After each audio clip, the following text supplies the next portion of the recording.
हाँ तो my dear student, आज का जो क्लास है आपके लिए काफ़ी स्पेशल क्लास है, क्योंकि आज की क्लास में क्या करेंगे, जो आपका क्लास 12 है, क्या क्लास 12 जो आपका हिंदी है, तो हिंदी का जो सबसे मोस्ट इम्पोर्टेंट टॉपिक आता है, क्या आता है, निबंध लेखन। क्या निबंध लेखन। तो निबंध लेखन में हम लोग आज क्या करेंगे, विज्ञान वरदान या अभिशाप जो है मोस्ट इम्पोर्टेंट टॉपिक है 2025 एग्ज़ाम के लिए। क्या 2025 के लिए अत्यंत इम्पोर्टेंट टॉपिक है और एग्ज़ाम में हमेशा इस तरह का निबंध पूछा जाता है।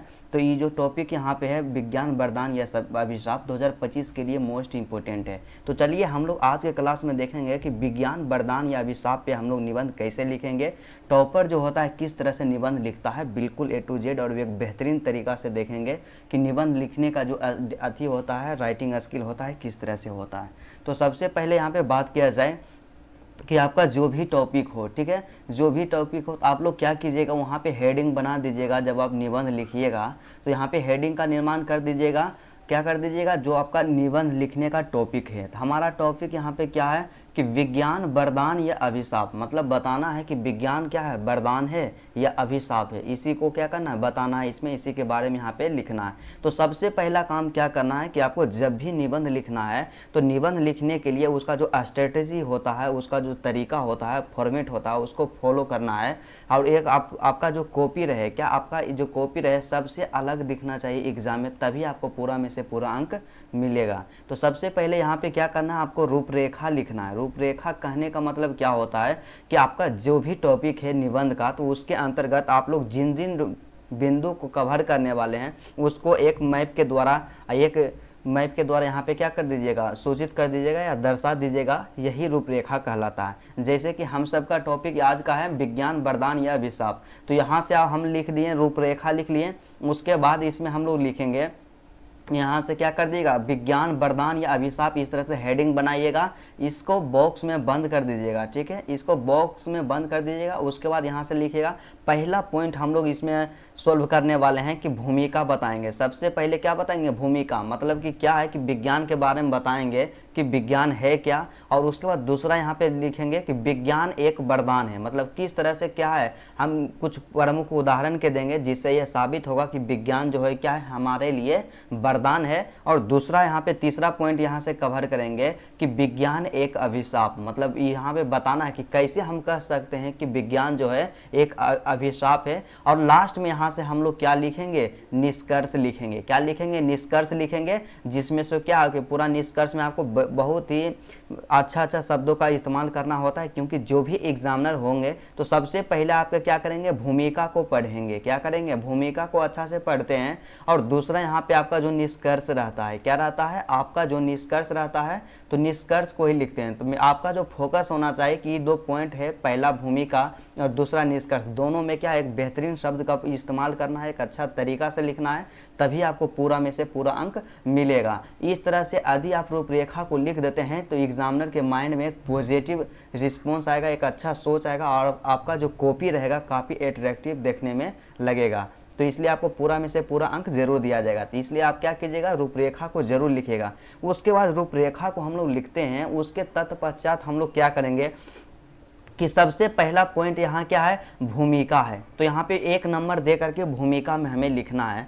तो यहाँ से हम लोग क्या किए, 1 नंबर यहाँ से हम लोग दिए नंबरिंग करके। तो 1 नंबर में सबसे पहले यहाँ पे क्या दिए, भूमिका। इस लाइन को छोड़ करके यहाँ से हम लोग लिखना स्टार्ट करेंगे। इसमें क्या लिखेंगे कि विज्ञान ने आज के आधुनिक युग में समाज और मानव जीवन के हर पहलू को प्रभावित किया है। क्या क्या है कि विज्ञान जो है आज के आधुनिक युग में समाज और मानव के जीवन के हर एक पहलू को प्रभावित किया है। इसका प्रभाव सकारात्मक भी है और नकारात्मक भी है। क्या है कि विज्ञान जो है उसका प्रभाव सकारात्मक भी है और नकारात्मक भी है। यह हमारे जीवन को सुगम बनाने वाला वरदान हो सकता है। मतलब क्या है कि यह जो हमारे जीवन, विज्ञान जो है हमारे जीवन को सुगम अर्थात सरल बनाने वाला वरदान हो सकता है। वहीं कुछ परिस्थितियों में इसे अभिशाप के रूप में भी देखा जा सकता है। इस निबंध में हम विज्ञान के दोनों पहलुओं पर विचार करेंगे। क्या करेंगे कि यह जो निबंध है इसमें हम विज्ञान के दोनों पहलुओं पर विचार करेंगे कि किस तरह से विज्ञान हमारे लिए वरदान है, और दूसरा पहलू के बारे में बात किया जाए तो विज्ञान जो है क्या है, एक अभिशाप है। इस निबंध में हम लोग क्या करेंगे, दोनों पहलुओं पर विचार करेंगे। बस इतना आपको भूमिका में लिखना है। उसके बाद दूसरा यहाँ पे पॉइंट हम लोग रूपरेखा में क्या लिखे थे, तो रूपरेखा का दूसरा पॉइंट, यहाँ की सेकेंड पॉइंट क्या है कि विज्ञान, क्या विज्ञान एक वरदान है। इसी को बताना है कि विज्ञान जो है कैसे वरदान है, हम लोग किस तथ्य के आधार पर विज्ञान को वरदान कह सकते हैं। तो यहाँ से हमें लिखना होगा, हम लोग लिखेंगे, यहाँ से हेडिंग बनाएंगे, सबसे पहले नंबरिंग कर देंगे 2 नंबर, और उसके बाद लिखेंगे कि विज्ञान एक वरदान, क्या विज्ञान एक वरदान, और उसके बाद लिखेंगे कि विज्ञान ने मानव जीवन को एक नई दिशा दी है। क्या की है कि विज्ञान जो है मानव जीवन को एक नई दिशा दी है। आधुनिक चिकित्सा विज्ञान ने असाध्य बीमारियों का इलाज संभव कर दिया है। क्या कर दिया है कि आधुनिक जो चिकित्सा विज्ञान है वो असाध्य बीमारियों का इलाज भी संभव कर दिया है। पहले जिन बीमारियों का कोई इलाज नहीं था, आज वे विज्ञान की देन से काबू में है।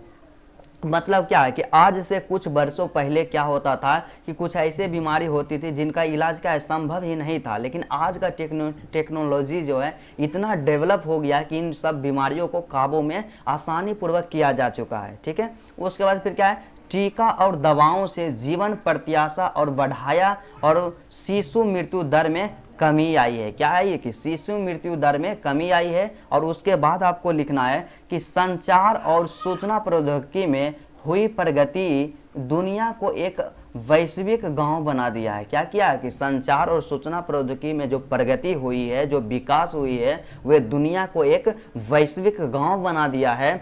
इंटरनेट, मोबाइल फोन और अन्य डिजिटल माध्यमों के कारण हम किसी भी कोने में बैठे व्यक्ति से तुरंत संपर्क कर सकते हैं। क्योंकि कुछ समय पहले ऐसा था कि हम लोग क्या है कि चिट्ठी के माध्यम से अपने समाचार को एक दूसरे के पास पहुंचाते थे, या एक दूसरे को हम लोग क्या करते थे, थोड़ा सा समझ पाते थे कि किस तरह से कैसे हैं। लेकिन आज का जो समय क्या है, मोबाइल और इंटरनेट का समय है, जिसमें से क्या होता है कि कोई भी व्यक्ति दुनिया के किसी कोने में भी बैठा हो, उनसे हम लोग तुरंत संपर्क कर सकते हैं। उसके बाद लिखना है कि व्यापार, शिक्षा, मनोरंजन और सामाजिक जुड़ाव के क्षेत्र में विज्ञान ने क्रांति ला दी है। क्या की है कि शिक्षा, व्यापार, मनोरंजन और सामाजिक जुड़ाव के क्षेत्र में विज्ञान ने क्रांति ला दी है। और उसके बाद आपको क्या लिखना है इसमें, उसके बाद हमें लिखना है यहाँ से कि कृषि और औद्योगिक क्षेत्रों में भी विज्ञान का योगदान असाधारण रहा है। क्या रहा है कि कृषि और औद्योगिक क्षेत्र है उसमें विज्ञान का भी योगदान जो है ना साधारण नहीं है, असाधारण है। मतलब विज्ञान का बहुत बड़ा योगदान है कृषि और औद्योगिक क्षेत्रों में। मशीनों, उर्वरकों और नई कृषि तकनीकों ने कृषि उत्पादन को बढ़ाया है। क्या किया कि आजकल के समय में कृषि के लिए नए नए मशीन का आविष्कार हुआ है। उर्वरकों और नई कृषि तकनीक के माध्यम से क्या हुआ है, कृषि उत्पादन को दर को बढ़ाया जा चुका है, जिससे भूख और कुपोषण से लड़ने में मदद मिली है। उद्योगों में विज्ञान और प्रौद्योगिकी के प्रयोग में उत्पादन क्षमता और गुणवत्ता को बढ़ाया गया है। बस आपको इतना लिखना है कि इस तरह से हम लोग कह सकते हैं कि विज्ञान जो है एक वरदान है। उसके बाद तीसरा पॉइंट यहाँ पे जो इंक्लूड किया गया है, दूसरा पहलू इसका क्या है, हमें जो दर्शाना है कि दिखाना है कि विज्ञान तो क्या है, एक वरदान है, उसके साथ ही साथ कहीं कहीं क्या होता है, विज्ञान एक अभिशाप बन जाता है। तो यहाँ से लिखेंगे विज्ञान एक अभिशाप। आप लोग इसको बॉक्स में यदि बंद कर सकते हैं तो आप लोग बंद कर दीजिएगा, काफ़ी अट्रैक्टिव लगेगा। और आपको क्या करना है, अट्रैक्टिव ही लिखना है। तो यहाँ से हमें लिखना है, बताना है कि विज्ञान जो है किस तरह से अभिशाप है कभी कभी। ठीक है, तो यहाँ से लिखेंगे कि विज्ञान के अत्यधिक प्रयोग के कारण इसके नकारात्मक प्रभाव भी सामने आए हैं। क्या हुआ है कि विज्ञान के जब हम लोग अत्यधिक प्रयोग किए हैं तो इसके फलस्वरूप कुछ नकारात्मक प्रभाव भी सामने आए हैं। परमाणु ऊर्जा का गलत इस्तेमाल मानवता के लिए सबसे बड़ा खतरा है। क्या होता है कि जब हम लोग परमाणु ऊर्जा का गलत इस्तेमाल करते हैं तो यह मानवता के लिए सबसे बड़ा खतरा है। और आपको पता होना चाहिए कि जिस देश में परमाणु बम जो होता है उसे मतलब अटैक कर दिया जाता है परमाणु बम से, तो उस देश की कई पीढ़ियां बर्बाद हो जाती है। तो इस तरह से हम लोग कह सकते हैं कि परमाणु ऊर्जा का गलत इस्तेमाल मानवता के लिए सबसे बड़ा खतरा है। परमाणु बमों के निर्माण और प्रयोगों ने, क्या है यहाँ से ध्यान देना कि परमाणु बमों के निर्माण और प्रयोगों ने दुनिया को विनाश के कगार पर लाकर खड़ा कर दिया है। क्या किया कि जब से मानव ने परमाणु बम का आविष्कार किया है तब से दुनिया को विनाश के कगार पर लाकर खड़ा कर दिया है। हिरोशिमा और नागासाकी की घटनाएं इसका जीता जागता उदाहरण है। क्योंकि क्या होता है कि हिरोशिमा और नागासाकी जो है ये स्थान है, यहाँ पे क्या हुआ था, परमाणु बम से अटैक करा गया था। और इस समय से आज तक वहाँ पे क्या है कि जो भी नस्लें होती है अपाहिज, मतलब वहाँ पे क्या मानवीय आबादी जो है, जब भी कोई भी बच्चा उत्पन्न लेगा तो हमेशा विकलांग रहता है। आज भी वहाँ पे क्या है, मानव उसका भुगतान कर रहा है। ठीक है, उसके बाद यहाँ से लिखना है सीधा सा कि विज्ञान के विकास के साथ पर्यावरण पर भी गंभीर प्रभाव पड़ा है। क्या है कि जैसे जैसे हम लोग तकनीक का विकास किए हैं तो उसे से पर्यावरण पर भी गंभीर प्रभाव पड़ा है। उद्योगों और वाहनों से निकलने वाले प्रदूषण तत्वों ने वायु, जल और मिट्टी को प्रदूषित कर दिया है। क्या होता है कि जैसे हम लोग तकनीक का उपयोग ज़्यादा करते हैं तो उससे क्या होता है कि जो भी वाहन होता है तो वाहन से जो धुआं निकलता है, ठीक है, और जल और वाहन से धुआं निकलता है, जो उद्योग से धुआं निकलता है वो हमारे जल को और मिट्टी को प्रदूषित कर देता है। जलवायु परिवर्तन, ग्लोबल वार्मिंग और प्राकृतिक संसाधनों की अत्यधिक खपत आज की प्रमुख समस्या है। क्या है कि प्राकृतिक संसाधनों की अत्यधिक खपत जो है आज की प्रमुख समस्या है, जिनका सीधा संबंध विज्ञान के गलत प्रयोग से है। क्या है कि जिनका सीधा संबंध क्या है, विज्ञान के गलत प्रयोग से है। उसके बाद पैराग्राफ को चेंज करके यहाँ से लिखना है कि आधुनिक युग में तकनीकी उपकरणों पर हमारी अत्यधिक निर्भरता ने हमें शारीरिक और मानसिक रूप से कमजोर बना दिया है। क्या किया है कि आधुनिक समय में जितना भी तकनीकी उपकरणों का हम लोग क्या किए हैं, प्रयोग किए हैं, उससे क्या होता है कि मानवीय शारीरिक और मानसिक रूप से क्या, मानव जो है शारीरिक और मानसिक रूप से कमजोर हो चुका है। ठीक है, जैसे कि हम लोग इसका छोटा सा एग्जांपल देख लेते हैं कि जब हम लोग खेती करते थे पहले के समय में तो बैलगाड़ी से मतलब हल से इसका जुताई करते थे खेत का, लेकिन अब के समय में ट्रैक्टर्स वगैरह आ गया है। तो इससे क्या हुआ कि मानव जो है शारीरिक और मानसिक रूप से कमज़ोर हो चुका है। उसके बाद फिर क्या है कि बच्चों में वीडियो गेम और इंटरनेट की लत, क्या है कि आज के समय में जो बच्चों में वीडियो गेम और इंटरनेट की जो लत है, शारीरिक गतिविधियों में कमी है और मानसिक तनाव के बढ़ते मामलों ने यह दिया है कि विज्ञान के लाभों के साथ साथ इसके दुष्प्रभाव भी गंभीर हो सकते हैं। क्या हो सकते हैं, इसके दुष्प्रभाव भी गंभीर हो सकते हैं। और उसके बाद सबसे लास्ट यहाँ पे पॉइंट जिसके बारे में हम लोग डिस्कस करेंगे, तो सबसे लास्ट यहाँ पे क्या आता है जो हर एक निबंध में होता है और इसको लिखना इंपॉर्टेंट होता है, निष्कर्ष। क्या है यहाँ से निष्कर्ष, मतलब निबंध का जो ये होता है निष्कर्ष समापन होता है। तो समापन के बारे में लिखेंगे तो इसमें हमें क्या लिखना है कि विज्ञान एक शक्ति है। क्या है कि विज्ञान जो है एक शक्ति है जिसका सही उपयोग हमें आगे बढ़ने में मदद कर सकता है। इसका यदि समझा जाए कि विज्ञान जो है एक प्रकार का शक्ति है और यदि हम इसका सही उपयोग करेंगे, सही इस्तेमाल करेंगे तो हमें आगे बढ़ने में मदद कर सकता है, जबकि इसका गलत इस्तेमाल हमें विनाश की ओर ले जा सकता है। क्या इसका गलत इस्तेमाल हमें विनाश की ओर ले जा सकता है। विज्ञान को एक वरदान के रूप में तभी देखा जा सकता है जब तक इसका संतुलित और जिम्मेदार उपयोग करें। क्या है कि विज्ञान को हम लोग एक वरदान के रूप में तभी देख सकते हैं जब तक मानव के द्वारा इसे संतुलित और जिम्मेदार उपयोग किया जाता है। ठीक है, हमें विज्ञान यहाँ से लिखना है